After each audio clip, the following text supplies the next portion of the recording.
मला आश्चर्य वाटते एवढी हिम्मत हे मुस्लिम धर्मांध मुस्लिम आणि त्यांचे एक्स्ट्रीमिस्ट नेते करू शकतात।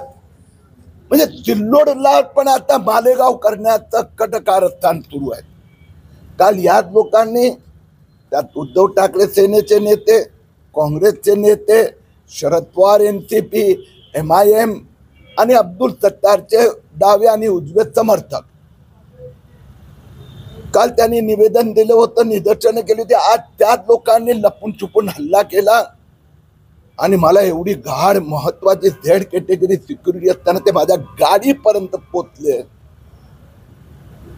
चिंतेची बाब आहे। सर, आपण एक ट्विट केलं होतं की आपल्यावर मुस्लिम अतिरेक्यांनी हल्ला केलेला आहे आणि इकडे आपण राजकीय पदाधिकारी होते आणि आपण ट्विट मध्ये सांगितलं की मुस्लिम अतिरेकी होते, नेमका कोण होता? सॉरी, आपण ट्विट केलं होतं अतिरेक्यांनी हा माझ्यावर हल्ला केलाय, पण मगाशी आपण बोलताना असं सांगितलं की काँग्रेस असेल, उद्धव ठाकरेची एक मिनिट असेल नाही होते। काल या लोकांनी निवेदन दिलं आणि धमकी दिली, टीव्ही चॅनलला बाईट दिलं, किरीट तुम्हाला 7 वेळा नाव घेतलं। म्हणजे यावेळी पोलिसांना व्यवस्थित कल्पना होती आणि मला जे सुरक्षा पुरवण्यात आली होती त्यांनी पण, त्याला काय म्हणतो आपण, इंटेलिजन्स विभागाने पण रिपोर्ट दिला होता। त्यानंतर सिल्लोडचे पोलीस अधिकारी DYSP ने SP गाफील राहिले किंवा त्यांना या प्रकारचा एजंट 1100 लोकांची यादी पुराव्यासह दिली आहेत की ज्यांना सिल्लोडचे विभागीय अधिकाऱ्यांनी जन्म प्रमाणपत्र दिलेत, ते सगळे बोगस दस्तावेज आहेत। आणि म्हणून त्या 1100 लोकांचे जे गॉडफादर आहेत त्यांनी मला घाबरवण्यासाठी हल्ला केला। सिल्लोड पोलिसांचा फक्त अपयश नाही, सिल्लोड पोलिसांचा आणि सिल्लोडचे जे महसूल विभागाचे अधिकारी या दोघांचा कार्यपद्धतीची चौकशी होणार। सर, जळगाव मध्ये ज्या 2 बांगलादेशी महिला सेक्स वर्कर म्हणून आढळून आल्या होत्या त्यापैकी एक वसतिगृहातून फरार झालेली आहे, तर दुसरीकडे आणि त्याच्यासोबत जे सापडलेल्या महिला होत्या यांच्याकडे कोल्हापूरची बनावट कागदपत्र होती। त्यांना म्हणजे व्यवस्थित मराठीही बोलता येत नव्हतं, राष्ट्रगीतही म्हणता येत नव्हतं, त्याच्यावरून ते बांगलादेशी असल्याचं समोर आलं होतं।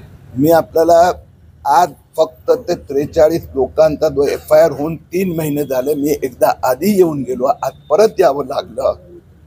जळगाव पोलिसांचे जे अधिकारी आहे यांची जी मानसिकता आहे त्याच्यात मी सहमत नाही आहे।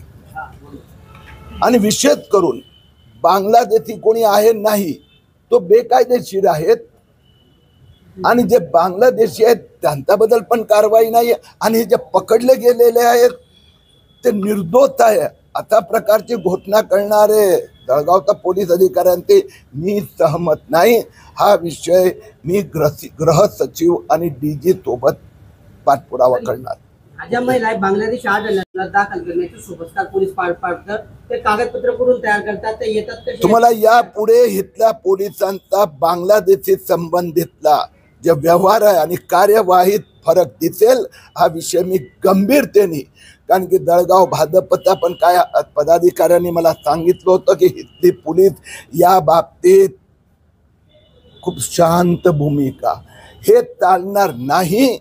पंतप्रधान नरेंद्र मोदीजींनी 15 ऑगस्टला लाल किल्ल्यावरून सांगितलं, जळगावच्या पोलिसांना आपली भूमिका बदलावी लागणार आणि कारवाई करावीच लागणार। सर, जरांगे बघायला गेले तर आंदोलन करतात।